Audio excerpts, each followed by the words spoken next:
Cash-a-maniacs.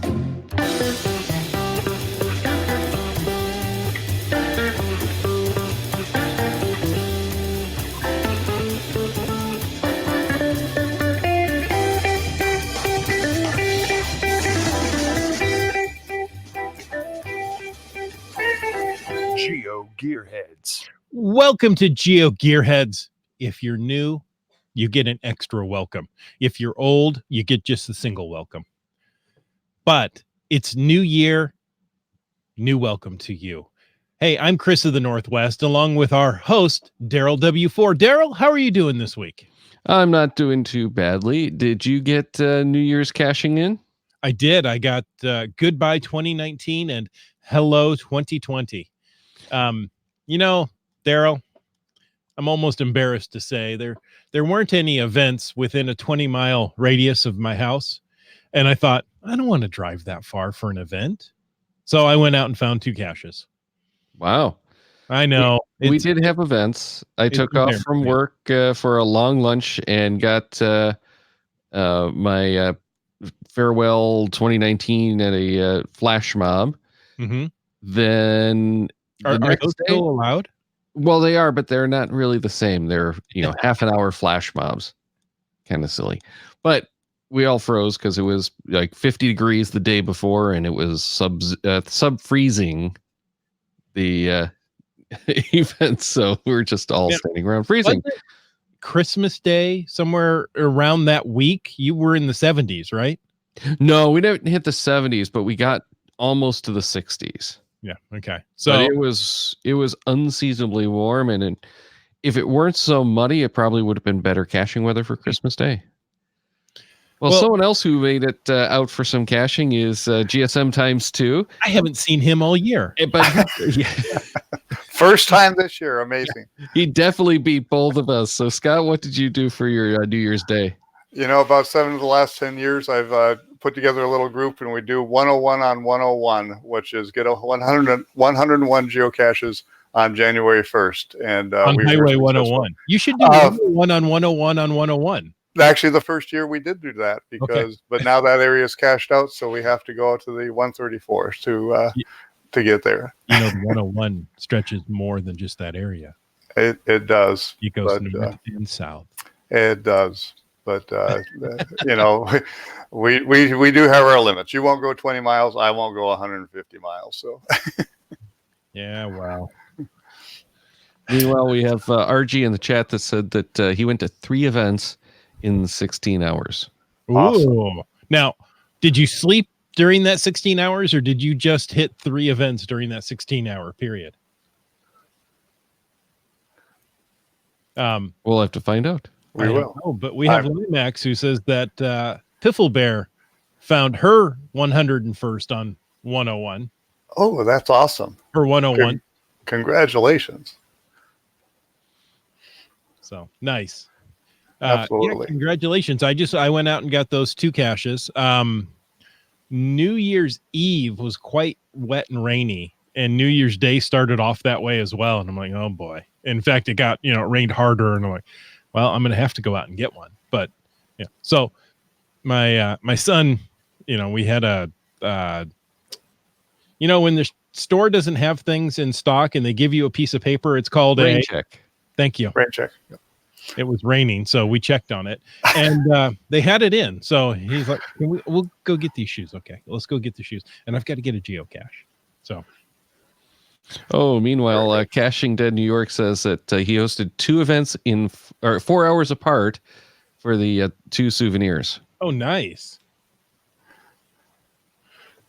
Nice. Hey, you know what? We should probably talk a little bit about the topic tonight and not just what we did on New Year's Eve and New Year's Day. And UDAC is here to support GSM times 2. Hashtag refresh the game board. So if you want to toss in hashtag refresh the game board or hashtag leave the game board alone, let us know. Yeah, absolutely. And this is actually something we talked a little bit about, more than a little bit on episode 387, the Appropriate Placements 3 show. So this is kind of a rehash, but it's always good to talk about, especially this time of year as you're looking at getting into some of those caches and whether it's time to update them, maintain them, or to archive them and open them up, maybe hide something new. Maybe let them go. Yeah. Just let Wipe them them go. out. All of them. Ooh. No. Wipe out the caches? Yeah. This sounds like it's going to get into a totally different type of show.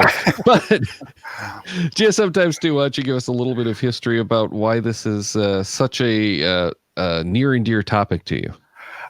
It originally started with when we had the Thomas Fire and we lost hundreds of geocaches out on the trails and elsewhere. And so that was our first chance to go out and evaluate, hey, should we replace these? What should we do? And we wound up replacing a lot of them, refreshing the game board as a result of natural disaster, which actually I think across this country, there's lots of opportunity to do that. Then the next thing that happened was I was listening to another podcast, the Geocache Talk, and Jesse was talking about people who are no longer playing, but people are maintaining or replacing their geocaches, and he said those have to go. So those two things, started to grow in my mind, and I wound up putting them all in an article here in First to Find magazine that was called The Geocacher's Lament. The predecessor or the theory behind that was, hey, every time they have that geocaching.com puts together a challenge, people are saying, oh, I can't do that. It's too hard. I'm, have cached out my area. You might have to drive more I'm than like, 20 miles. okay, so why don't we talk about refreshing the game board and getting rid of some of those old caches and refreshing and certainly not getting rid of those caches that where the cache owner has left the game and the caches are gone. That's a great opportunity to open up the game board. So that was the first discussion, and I know.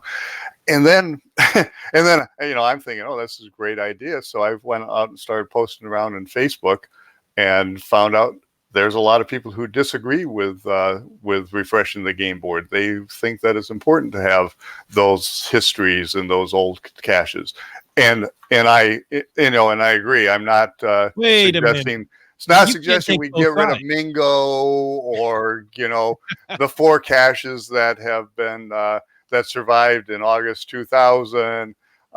Those are important, but not every cache is important, and so that's kind of the discussion. So what do you guys think? Carol, I think he's flip-flopping more than a presidential candidate. Well, this is something that we've talked about not just on 387, but on several of the other shows. It's really, really hard to figure out where that threshold is. Mm-hmm. And kind of where we've landed on some of those other shows is if it's just a very basic cache and there's others in your area placed around the same time frame, you're probably better off to archive it and open it up for something else.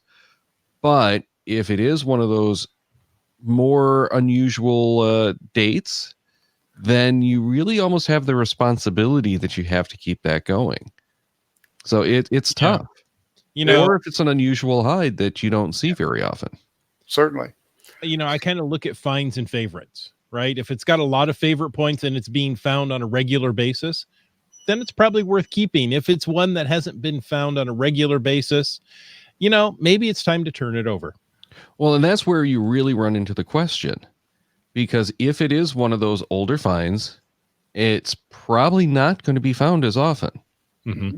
Even if it is a unique hide, or even if it is a unique or an excellent hide, or if it's a unique date that people can't really find. So you can't go entirely by those find counts. But if it is a cache that's being found frequently, then I don't think it's appropriate to archive it unless there's something else going on. If the area is a problem, if the landowner wants it out, if people are reporting problems with it on a frequent basis, then of course, it's your responsibility as a cache owner to get rid of that and open it Right. up. And now that I've been doing this for about 4 months, what you're describing is exactly the process that I've wound up doing. I can give 2 examples. I had two caches that went missing or were reported missing, so I've checked on them. One was a lamppost cache that I had adopted, and I looked at it and I did a little PQ on, okay, of the caches that I found in this area, how many were set on this same month and date. And there were 10 of them in the area, one of which I was in charge of. So I'm like, okay, this isn't nothing special. I looked around, found a slightly better hide, and archived that and created something new, refreshed that game board. Went to check on the second one, which was a guardrail hide that I had adopted, and did the same thing. 10 miles, nothing. 20 miles, nothing. There is one geocache set the same month and year, 49 miles away. That cache was replaced exactly as it was set and continues to live on. So it's not, it is a process that people should go through. And it seems like a lot of the concerns in the chat are also focusing around that filling in your Jasmer challenge. Caching Dead New York says that kills the possibility of calendars getting filled by newer cachers. RG says good idea, but kills your filling your grid. So that's always a problem. But there's also the other end of that, where Limax is saying that Pilfabear complains about the fact that there's nothing but mysteries near her house. And one of the problems living in one of those high puzzle areas. So something else that you want to consider is, what are the other kind of hides out there? If it's a unique hide in that area, which we already kind of mentioned, but not just the unique hide, but the unique icon. Right. That's something to consider. It's probably not a cache that you want to archive, or if you do, maybe replace it with another mystery or another puzzle, something similar. Yeah. Same thing with DT ratings. If you're going to archive it and it's an unusual DT rating, replace it with something that has the same DT rating. We want people to have those challenges, those opportunities, because I want to have those challenges and opportunities. So Okay. if you archive a 1.5, put out something different, like a 1.5, 4, or 4.5 seems to be the tough one to find. Yeah. Well, then that's a great idea. I mean, that's not even something I've ever thought about, but that's a fabulous idea. Not only replace it with something fresher, but replace it with something that is a legitimate DT rating. That's unusual. I was going to say not quite a need, but yeah, a need for the community, right? Right. Absolutely. Now, Bounce has an interesting point to talk about. Mm-hmm. He's thought about archiving and republishing caches. Some of the caches have changed over the years. It would be nice for cachers to find them again. And he has issues with losing the favorite points, which is an issue. It is an issue. Especially for someone like Bounce, who has a lot of favorite points. Yeah, if I can, praise Bounce for just a moment, his caches have extremely high favorite points. Usually 80-90% of the finds have a favorite point on them, so they're extremely high, and that is hard to lose. Now, his caches are elaborate, and they probably do need to be refreshed over time. Does that mean he should, just disable it and reissue it, even if it's got new components to it? Or should he archive it and, lose those favorite points and put a new cache out,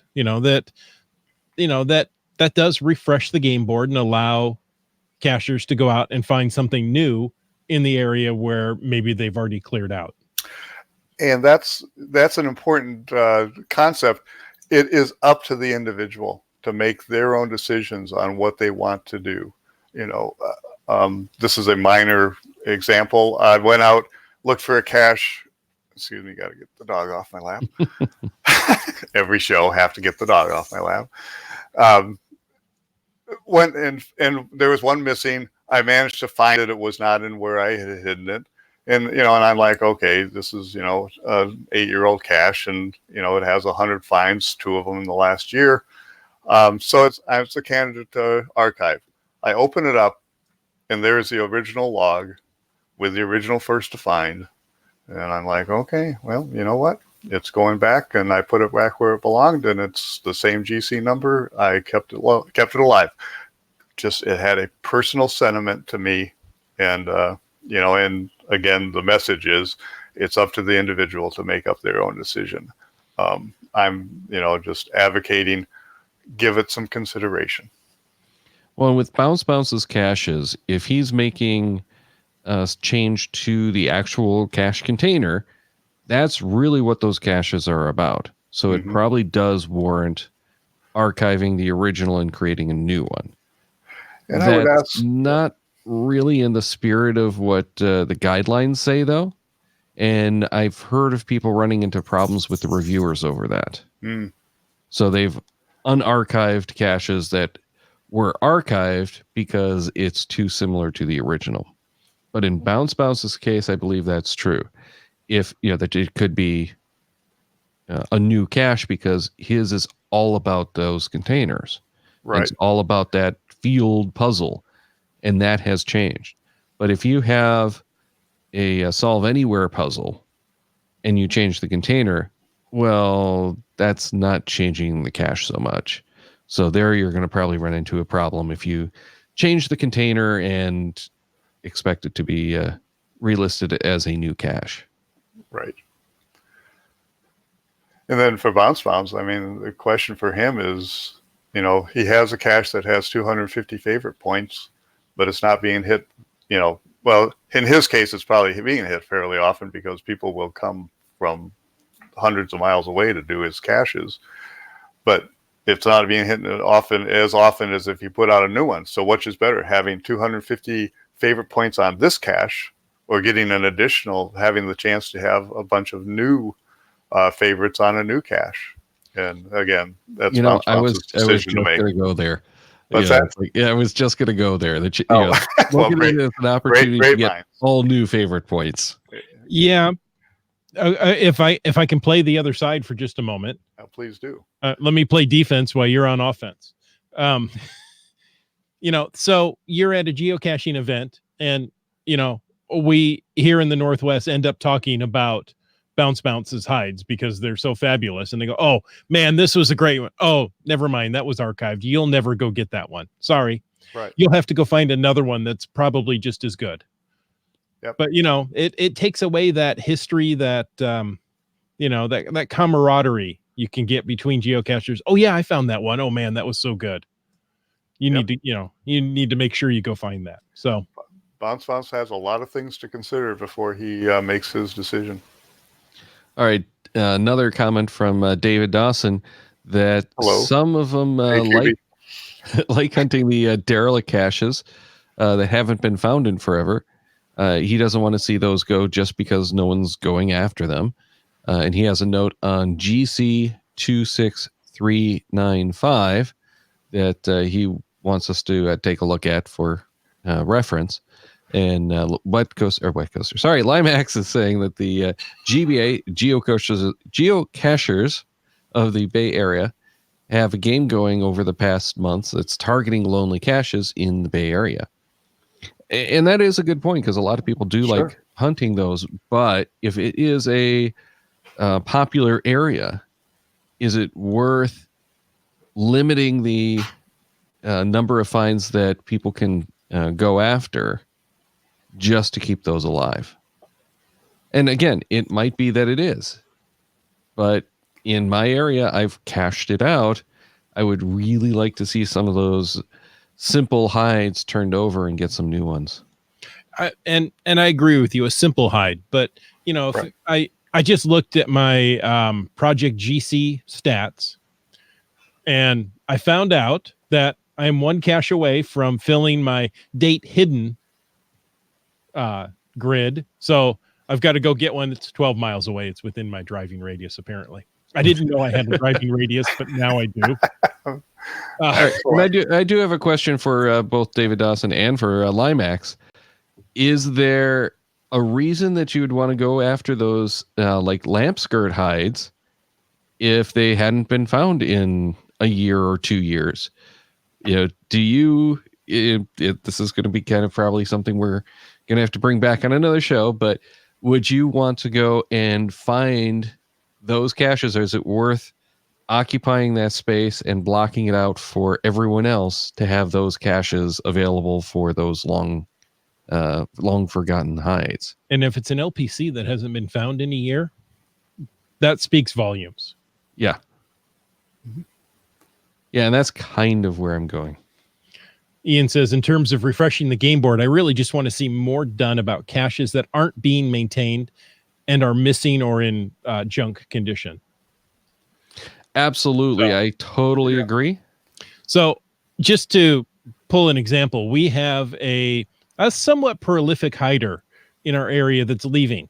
I just found out last night, and she wants to adopt out all her caches.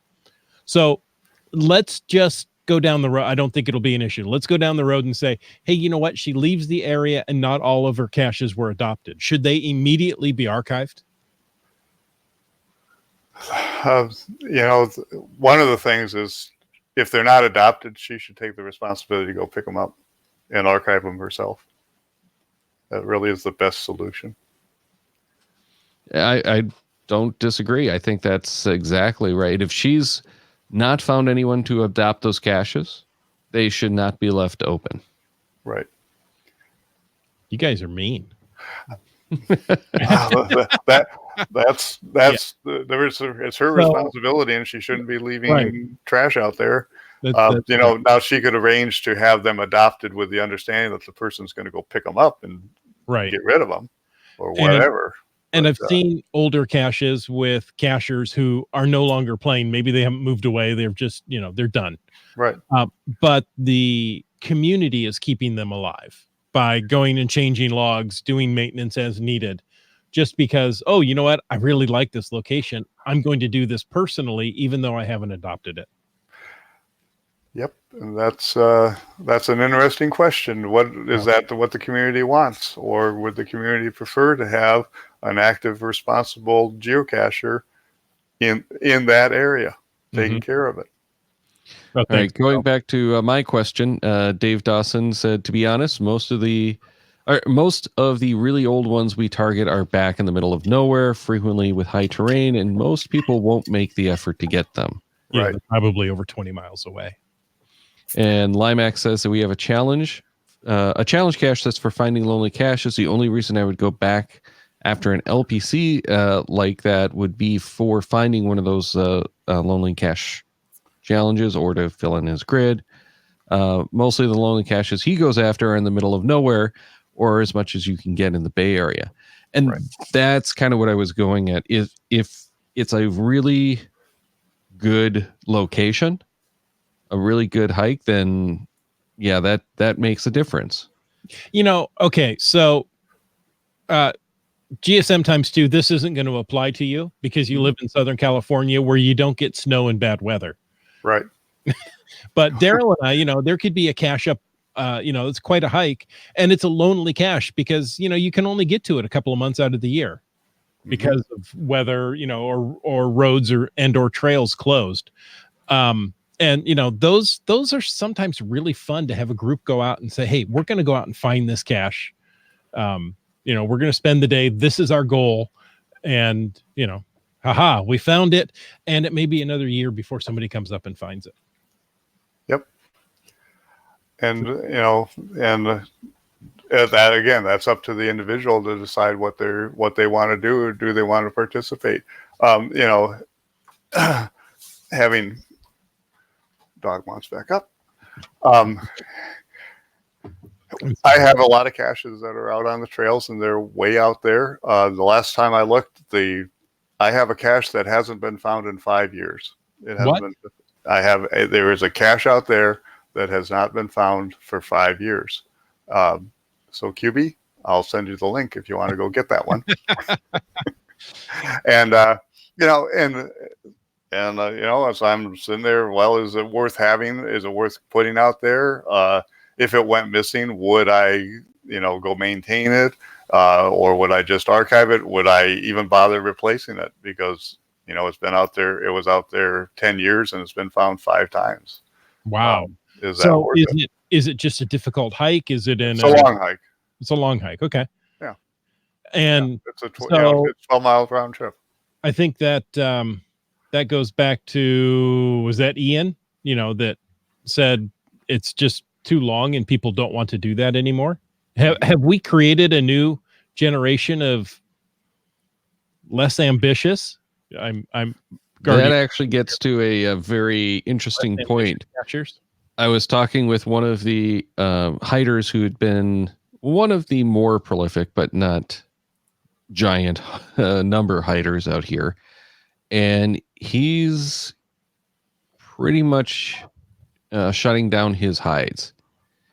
He's gotten tired of the number run mentality that people have. If he's put out some like good letterbox caches, some good multi caches, they're just not getting hit.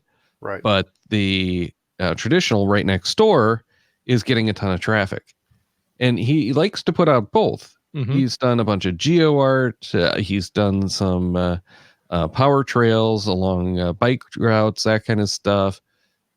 But all of that is only in service of the more interesting hides that he does from time to time. He likes the variety. Yep.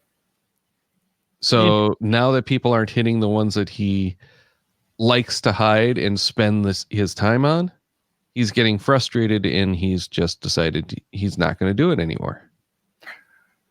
And that's a shame, but it's exactly right. I have a multi that takes it. You get on the metro line in LA, and it takes 3 hours to go one direction. You can go 3 hours the other direction. At the end of the day, you have two caches, and it doesn't get hit very often. Yeah, so it's a change in the way that people are finding stuff. Mm-hmm. I'm not sure what the future is going to hold, but I'll guarantee that it's going to change at some point again. Who knows what that's going to be like? It's the game changes. I've been in it for 15 years, and it has changed. So I basically, the way I look at it is I applaud him for recognizing that that's the trend. Mm-hmm. And if he doesn't want to play that way, great. I understand. Yep. I don't have hides because I can't find places to hide them more than anything else.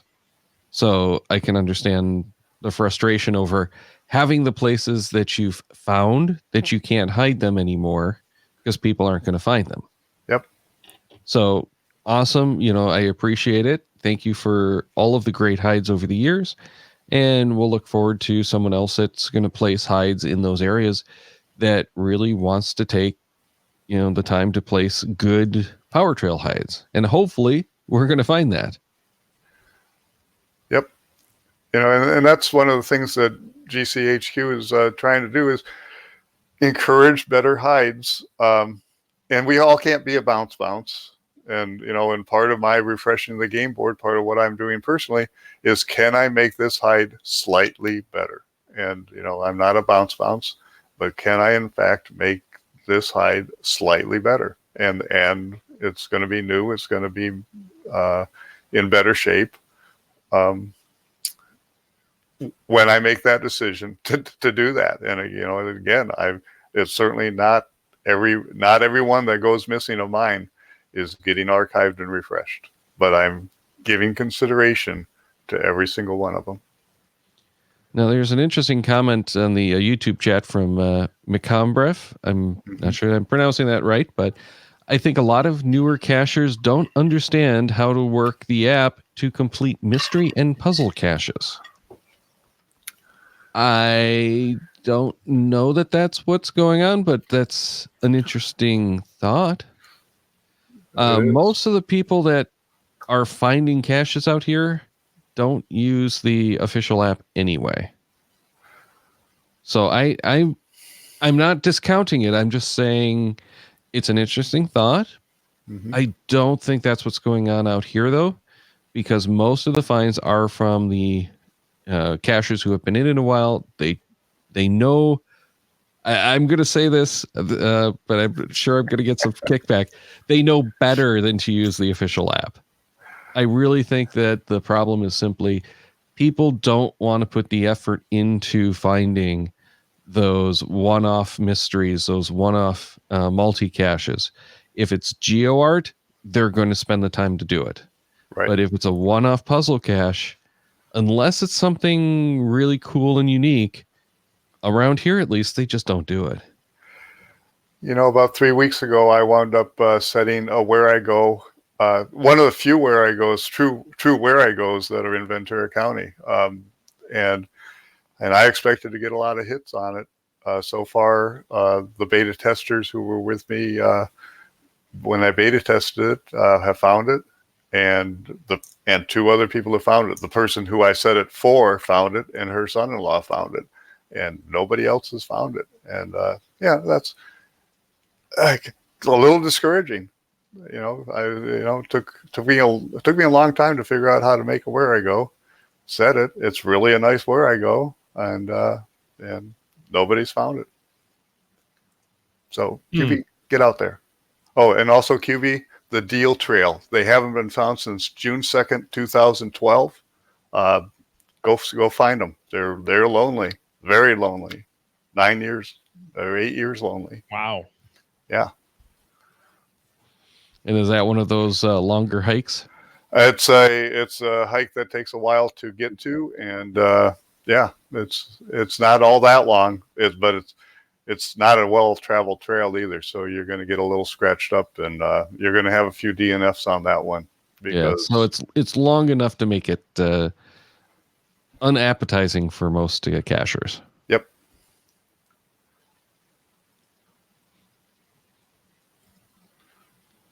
Okay. I was just going to say, so Okay. I think all of us here are in kind of the same boat. It's really... I'm trying to argue, but it's tough. Yeah. Because I actually agree. Yeah. Yeah. And let's see. Oh, well, and I'll say another thing is, some of us older cachers who did those hikes and did those are getting older, and there's the FCC who the Friday the Caching crew who did a lot of hiking 10 to 15 years ago, did a lot of hiking until about 5 years ago, and now I set a cache dedicating to the FCC that's 3 miles up a trail, and they have yet to go hike it. So but they're older. Most of them are older than me, and and I'm older than I look, or most people think I'm older than I look. Some hikes are tough, but I mean, other ones are just time consuming, and I have a feeling that we are getting a group of new cachers in that are less than motivated for long caches or long hikes. And there's always been those people who it's about the numbers, and I'm not putting them down. It's not even new cachers. There were older cachers. There were cachers who've been in it for 15 years who it is about the numbers. And for me, it was about the numbers. It's now more, okay, I've lifted enough land skirts in my life. I've looked at enough guardrails. For the most part, if I'm out looking, I'm looking for something that's higher quality, has fave points, a geocacher who I know hides good caches, even if not all of them are great. But So you need to move up here and start doing bounce caches. And I'm really looking forward to coming up there for the celebrations, for the 2020 celebrations. Because I've done a few of them, and I'm looking forward to Bounce and Goblin Dust. I would do a search for theirs and go do all of theirs, or as many of theirs as I can, bypassing hundreds of guardrails and LPCs. All right, changing subjects a little bit. Caching Dead New York says a lot of cachers don't place new caches. Mostly the same few people and green cachers. Mhm. Some people with 2,000 or more hides have never hidden a single cache. Clearing the board, not a guarantee of new caches. True. Or you're gonna put out those people who, those same people who set the caches are gonna have an opportunity to set newer, different caches. Yeah, and that's where I would argue too, is that Right. it just because we're talking about clear out those caches doesn't mean you can't hide a new cache in that location. But I would advocate that if you've had that location for a while, Mm-hmm. maybe it's best to leave it sit for a little bit. Mm-hmm. And if someone else doesn't claim it in a few months, then go and play something new. The other thing that I've seen several people do is talk with the other cachers in their area and let them know, hey, I'm archiving this cache soon. If someone wants to put out a new cache in that area, let me know and we'll coordinate it. Just saw a post today on Facebook from one of our local cachers who there was a fire. He set some basic caches out there after the fire, but now he's archiving those and inviting people to, the growth is up there. We can now hide ammo cans. If you're interested in hiding ammo cans and better caches, here are 4 geocaches on a good trail. Please do that. Nice. And I hope people do. Yeah, and Limax says that most of his area is saturated and finding good hide locations is difficult. And he's just he's chosen not to hide because of that. So this is where we can get into the community, having those meetings or, having those get-togethers and saying, hey, it is saturated and it's saturated with spew. Can we go ahead and start releasing things and opening up areas so people can set better geocaches? And one of the and things, again, you're going to get the people who are going to say, no, we need to have those months available, those old months available. right? But there are processes to evaluate and make sure that both sides can be satisfied. And one of the things to consider is that just by archiving those caches, most people who might be interested in hiding a new cache in that location aren't going to notice it, especially if they found it. Right. So making some kind of announcement that it's been archived or will be archived does tend to help. It's not going to fix the problem of making sure that someone's going to hide something new. No. But it can't hurt, and it does tend to make things better.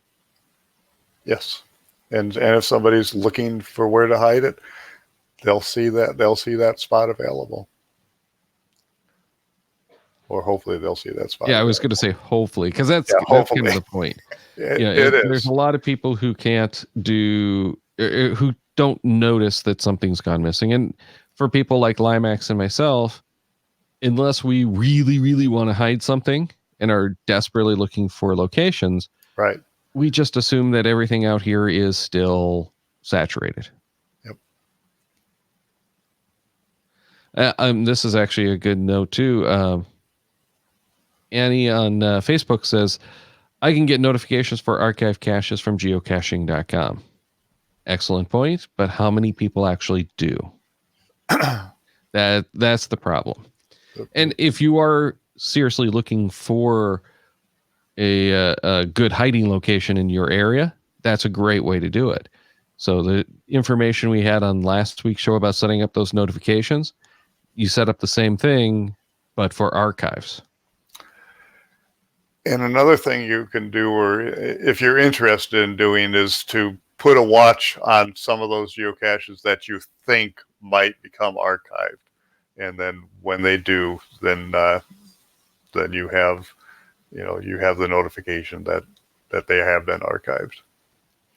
And I'm not advocating this, but I do know that other people will actually set a new geocache in a place where they're hoping that they can set a cache to actually lock that in. And again, I'm not advocating that, but there are people who would do that. Running back to the discussion of the cashers not placing new caches, RG says that Caching Dead is right. The same cachers are placing. He's tried over and over to get season cachers to place some, but none have. Mm-hmm. Some season cachers who have placed and then archive them don't replace them. Yep. So yeah, it's definitely a hazard, and that's one of the reasons why in many areas you only see a few people, sometimes even just one person, has all of the caches in that area. Yep. Yeah, there's definitely, I don't know, there's a mentality to being the person who wants to place them. And, you know, as you guys are fairly well aware, I have a lot of geocaches out there. And being a good cache hider is not light work. No. As we discussed recently, the art of maintenance is it requires work. Absolutely. All right, with that, why don't we wrap up the show? Did you have any parting thoughts for us? Well, let's see. I closed my. Yeah, we've kind of gone all over the place. I closed my show notes. Excellent discussion, but the show notes didn't help you much. They really didn't. But I will say this. It's an individual. It's up to the individual to decide what they're going to do. I'm just encouraging people, give it some consideration. And then if you decide, hey, I love the fact that I have, 60 caches and they were all set, 5 to 10 years ago. I have no interest in doing this. That's great. It's all an individual. It's an individual decision. But do give it at least some consideration. And we have one parting thought from RG that says there should be a reward for placing a cache. We're not going to get into that right now, but that's like a whole other show. That was one of the nicest promotions that they ever did, was the one that they were actually rewarding people, giving people points for getting favorite points. It was the first time that they actually acknowledged people who set caches. Mm-hmm. I said we weren't going to get into it, but I will say this. Rewarding for favorite points, I think, is a much better idea than rewarding for hiding caches. We already have the reward for hiding caches, which is the hide count. Right. But there's no mechanism really right now to hide for recognizing good hiders with good caches. I almost disagree with that, Daryl, in the aspect that the latest virtual rewards and come on, what were some of the Adventure other Labs? Adventure Labs. Yeah. We're given out to those with high find a favorite counts, and so. But those are one-offs. That's true, but that doesn't mean they have to be. No, and that's kind of where I was going with that. Bounce agrees too, and Annie from Facebook also says agreed. Imagine the carp power trails being set just for rewards. I think you threw a fish in there when it was supposed to be something else there, Daryl. I think I did. Okay. All right. Thanks again, once again, GSM times 2. Always a great discussion. We'll have you back again next month. You're going to give us some info about GSAC. I am going to give you some information about GSAC because it's free now, and it's a great tool. And it's a great tool. It's not just for people who use GPS units. It's also a very useful tool for people who use cell phones, and that's really what I'm going to try and concentrate, is how a person who uses a cell phone can use GSAC to their advantage. Nice. Well, thank you for that. Now, next week, we are going to do, one of my favorite, a randomized show. It may not be one of yours, but you have to, we're in charge. You have to deal with us. Oh, wait, did I say that out loud? You did, and I'm not going to argue with it. But check the Cachemaniacs website at cachemaniacs.com for more on the GeoGearheads, including show notes for this and all of our episodes. We love hearing from our listeners, so leave us feedback by emailing geogearheads@cachemaniacs.com or through social media. Your support helps keep the Cashomaniac shows coming. Please consider becoming a patron through the link on our website to support the Cashomaniac shows. Geo Gearheads is produced by Chris Suffener and Daryl Wanberg. This show is copyright 2020 by Daryl Wanberg. All rights reserved.